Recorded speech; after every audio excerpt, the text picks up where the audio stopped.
That afternoon, Hiro was waiting for Thomas. He was excited.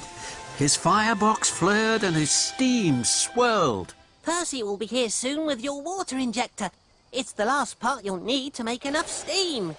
I wonder if the Fat Controller will have seen any pictures of me. Of course he will. He'll be very proud to have you as part of his railway. I'm so happy. I have waited a long time. Suddenly, there was the sound of a loud whistle. It was a whistle they both feared. It's Spencer! He's found us. Help Thomas. Spencer will make sure I'm sent to the smelter's yard. No, he won't, Hiro. You're nearly fixed. You can puff away from Spencer. Follow me. So with a pounding puff and a heaving huff, Hiro was on the tracks, following Thomas to steam away from Spencer.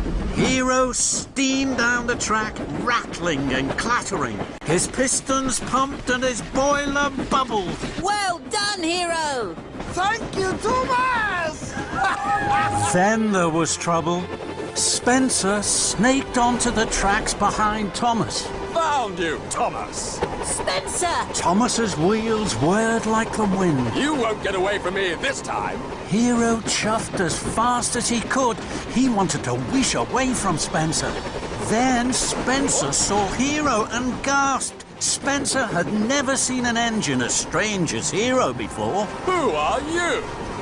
Hiro! Thomas! That engine can't even puff properly. Hiro's engine had started to clatter and clunk. His steam dome shook and his cylinders creaked. Hiro was worried. Without the last engine part, Hiro could only sputter and splutter.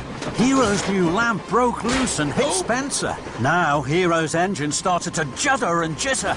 Parts fell off. They clanged and they banged onto the track. No! Don't worry, Hiro! You can do it! Thomas, help me! But the harder Hiro huffed, the worse he wobbled. Keep puffing, Hiro! More parts clattered and scattered from Hiro's engine. Thomas! You can do it, Hiro! I don't think he can. Hiro knew Spencer was right. The master of the railway was once more a heap of scrap. Hiro couldn't puff on. Is this what you've been doing, Thomas? Making a heap of scrap for the smelter's yard? Because that's the only thing that this engine's good for. The Fat Controller will make sure of that. Thomas felt terrible. He had worked so hard, but he had let Hiro down. How can I stop Hiro going to the smelter's yard now? Then Thomas heard another whistle. It was Gordon and the Express. I'll race you to Maithwaite, slow coach Spencer. I'll win! Spencer was surprised. He saw Gordon thunder ahead with the Express. Oh, no, you won't, Gordon. I'll win. Spencer steamed after Gordon. His funnel flared and his wheels whirred. He didn't see Thomas looking down a smaller track. Don't worry, Hiro. We'll hide you down here. Everything will be all right. But poor Hiro looked sadder than ever. Gordon raced toward Maithwaite ahead of Spencer. Spencer was out of puff. Percy's mail trucks rattled and prattled behind him. I won! I told you I would. Before Spencer could ease his axles, the door of the Express swung open.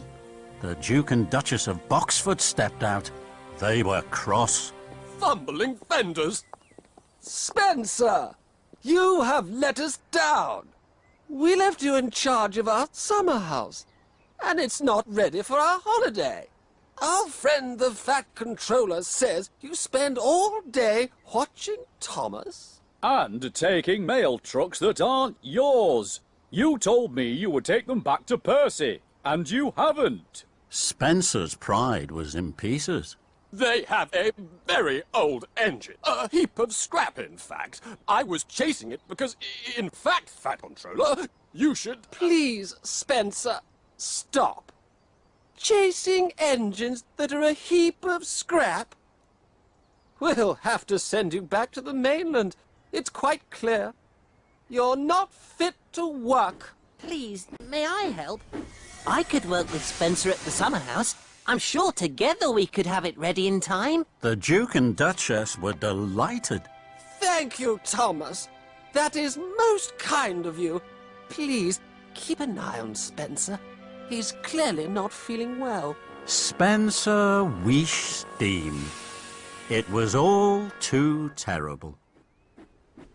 It was getting late as Thomas chuffed to see Hiro. Hiro was very sad. You did everything you could, Thomas. But I know now. I will be sent to the smelter's yard. No! No, you won't! I won't let that happen to you. I promise. Don't give up. And Thomas steamed sadly away to Tidmouth. All the engines were worried about Hiro and cross with Spencer. I'm sorry I left my mail truck so close to Hiro. I didn't know he was there. It looked like a very good hiding place. Don't worry, Percy. We all did our best. What shall we do now? I'm going to tell the Fat Controller. Why? We tried to fix Hiro by ourselves. It didn't work. We need his help. First of all, I'll finish the Summerhouse with Spencer. Then the Fat Controller will know that I'm a really useful engine. And he'll want to help me. The other engines were quiet. They knew Thomas was right. But they were worried for Hiro. He was their friend. They wanted to look after him. While I'm busy, will you all go and visit Hiro? Of course we will, Thomas. All the engines whistled. They were a team for Hiro. For the next few days, Thomas and Spencer worked on the Summerhouse busily. Thomas didn't let Spencer out of his sight. Thomas's friends all looked after Hiro. He was never alone for long. He laughed and told stories about his homeland to Emily, Gordon and Percy. He listened to Edward's wise words and cared that Henry had to have special coal. He admired James's shiny red coat and thought Toby was very special. The only steam tram he had ever met. The Duke and Duchess came to visit the Summerhouse. It was almost complete. They were very pleased. Spencer beamed. He told them all about it, while Thomas puffed quietly away to see Hiro. Hiro was happy to see Thomas.